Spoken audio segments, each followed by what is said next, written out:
ಮಂಗಳೂರಿನಲ್ಲಿ ಜೂಜಾಟದ ಮೇಲೆ ದಾಳಿ, 13 ಮಂದಿ ಅಂಧರ್.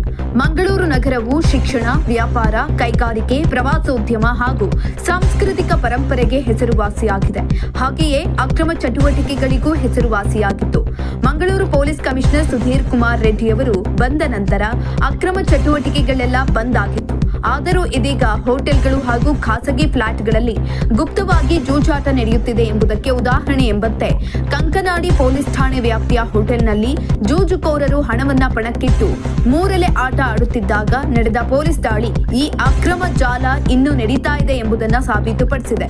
ಈ ದಾಳಿಯಲ್ಲಿ ಪ್ರವೀಣ ಯಾನೆ, ಪ್ರವೀಣ್ ಕುಮಾರ್ ಮಂಗಳೂರು, ಶ್ರೀಜಿತ್ ಕಾಸರಗೋಡು, ರಾಧಾಕೃಷ್ಣ ಕೂಳೂರು, ಸುಬ್ರಹ್ಮಣ್ಯ ಮಡಂತ್ಯಾರು, ಶಿವಕುಮಾರ್ ಚಿಕ್ಕಮಗಳೂರು, ನಾಗೇಶ್ ಚಿಕ್ಕಮಗಳೂರು, ಅಬ್ದುಲ್ ಸಲಾಂ ಕಾಸರಗೋಡು, ಅಬ್ದುಲ್ ಅಜೀಂ ಸಾಲೆತ್ತೂರು, ಜಾಕೆ ಕದ್ರಿ, ಅಬ್ದುಲ್ ಖಾದರ್ ಬಿಜಯ್, ಪ್ರವೀಣ್ ಉಪ್ಪಿನಂಗಡಿ, ಯೋಗೇಶ ಕಾರ್ಕಾಳ ಈ 13 ಜನರನ್ನ ಬಂಧಿಸಿ ಸುಮಾರು 2,92,500 ನಗದನ್ನ ವಶಕ್ಕೆ ಪಡೆದುಕೊಳ್ಳಲಾಗಿದೆ. ಪ್ರಕರಣವನ್ನ ಕರ್ನಾಟಕ ಪೊಲೀಸ್ ಕಾಯ್ದೆಯ ಸೆಕ್ಷನ್ 79 ಮತ್ತು 80 ಅಡಿ ಕ್ರೈಮ್ ನಂಬರ್ 102/2026 ಅದರ ಅಡಿಯಲ್ಲಿ ಕೇಸನ್ನು ದಾಖಲಿಸಲಾಗಿದೆ.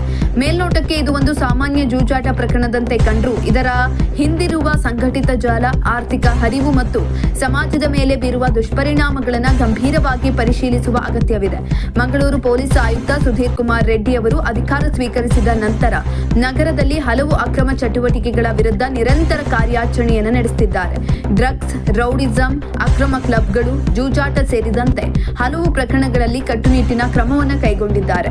ಇಂತಹ ಕಟ್ಟುನಿಟ್ಟಿನ ಪೊಲೀಸ್ ವ್ಯವಸ್ಥೆಯ ನಡುವೆಯೂ ನಗರದ ಮಧ್ಯಭಾಗದಲ್ಲೇ ಹೋಟೆಲ್ನಲ್ಲೇ ಹಾಡು ಹಗಲೇ ಹಣ ಪಣಕ್ಕಿಟ್ಟು ಜೂಜಾಟ ನಡೆಯುತ್ತಿದ್ರೆ ಅದು ಕೇವಲ ಕಾನೂನು ಉಲ್ಲಂಘನೆ ಮಾತ್ರವಲ್ಲ, ಪೊಲೀಸರ ಕಣ್ಣಿಗೆ ಬೀಳದಂತೆ ಕಾರ್ಯನಿರ್ವಹಿಸುವ ಸಂಘಟಿತ ಜಾಲವಿದು ಎಂಬ ಅನುಮಾನಕ್ಕೂ ಕಾರಣವಾಗ್ತಾ ಇದೆ.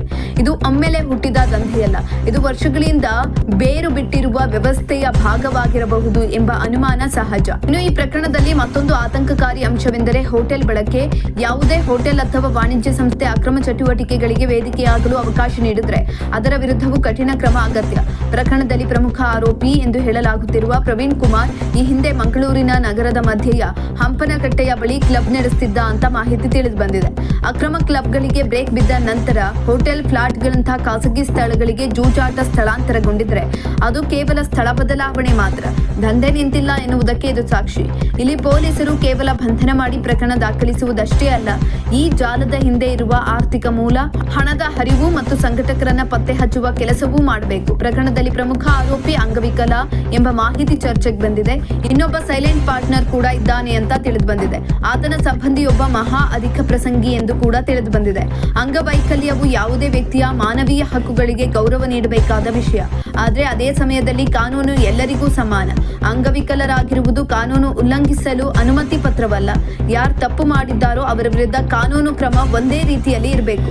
ಅನೇಕ ಬಾರಿ ಜೂಜಾಟ ಪ್ರಕರಣದಲ್ಲಿ ಬಂಧನವಾಗುತ್ತದೆ. ಕೆಲವು ಕೇಸ್ಗಳಲ್ಲಿ ಠಾಣೆಗಳಲ್ಲೇ ಜಾಮೀನು ಸಿಗುತ್ತದೆ, ಮತ್ತೆ ಅದೇ ದಂಧೆ ಆರಂಭವಾಗುತ್ತದೆ. ಇದು ವರ್ಷಗಳಿಂದ ನಡೆಯುತ್ತಿರುವ ಚಕ್ರ. ಈ ಚಕ್ರ ಮುರಿಯಬೇಕಾದರೆ ಕಠಿಣ ಕ್ರಮ ಅತ್ಯಗತ್ಯವಾಗಿದೆ. ಮಂಗಳೂರು ಅಭಿವೃದ್ಧಿ ಹೊಂದುತ್ತಿರುವ ನಗರ. ಇಂತಹ ನಗರದಲ್ಲಿ ಜೂಜಾಟ, ಮಾದಕ ವಸ್ತು, ಅಕ್ರಮ ಚಟುವಟಿಕೆಗಳು ಹೆಚ್ಚಾಗುವುದು ನಗರದ ಪ್ರತಿಷ್ಠೆಗೆ ಧಕ್ಕೆ.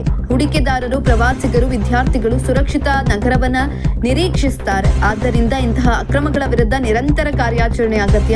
ಈ ಜೂಜಾಟದ ಅಡ್ಡೆ ಮೇಲೆ ಪೊಲೀಸ್ ದಾಳಿ ಶ್ಲಾಘನೀಯ. ಮಾಹಿತಿ ಸಂಗ್ರಹಿಸಿ ಸಮಯೋಚಿತವಾಗಿ ಕಾರ್ಯಾಚರಣೆ ನಡೆಸಿದ ಅಧಿಕಾರಿಗಳಿಗೆ ಅಭಿನಂದನಾರ್ಹರು. ಆದರೆ ಇದು ಅಂತ್ಯವಲ್ಲ, ಇದು ಆರಂಭ.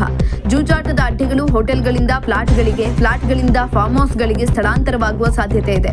ಹೀಗಾಗಿ ಕೇವಲ ಬಂಧನ ಮಾಡಿ ಪ್ರಕರಣ ದಾಖಲಿಸುವುದರಿಂದ ಸಮಸ್ಯೆ ಪರಿಹಾರವಾಗುವುದಿಲ್ಲ. ಜೂಜಾಟವನ್ನ ಒಂದು ಸಾಮಾಜಿಕ ಕ್ಯಾನ್ಸರ್ ಎಂದು ಪರಿಗಣಿಸಿ ಅದರ ಬೇರು ಕಿತ್ತೊಗೆಯುವ ಸಮಗ್ರ ಕಾರ್ಯಾಚರಣೆ ನಡೆಸಿದಾಗ ಮಾತ್ರ ಮಂಗಳೂರು ನಿಜವಾದ ಅರ್ಥದಲ್ಲಿ ಅಕ್ರಮ ಮುಕ್ತ ನಗರವಾಗಲಿದೆ. ಕಾನೂನು ಭಯ ಹುಟ್ಟಿಸಬೇಕು. ಅಪರಾಧಿಗೆ ಜಾಮೀನು ಸಿಗಬಹುದು, ಆದರೆ ಸಮಾಜದ ಭವಿಷ್ಯದೊಂದಿಗೆ ಜೂಜಾಡಲು ಯಾರಿಗೂ ಅವಕಾಶ ಸಿಗಬಾರದು.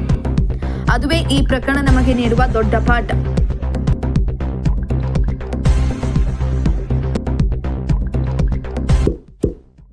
ಇಂತಹ ಇನ್ನಷ್ಟು ವಿಡಿಯೋಗಳಿಗಾಗಿ ಲೈಕ್ ಮಾಡಿ, ಫಾಲೋ ಮಾಡಿ, ಶೇರ್ ಮಾಡಿ.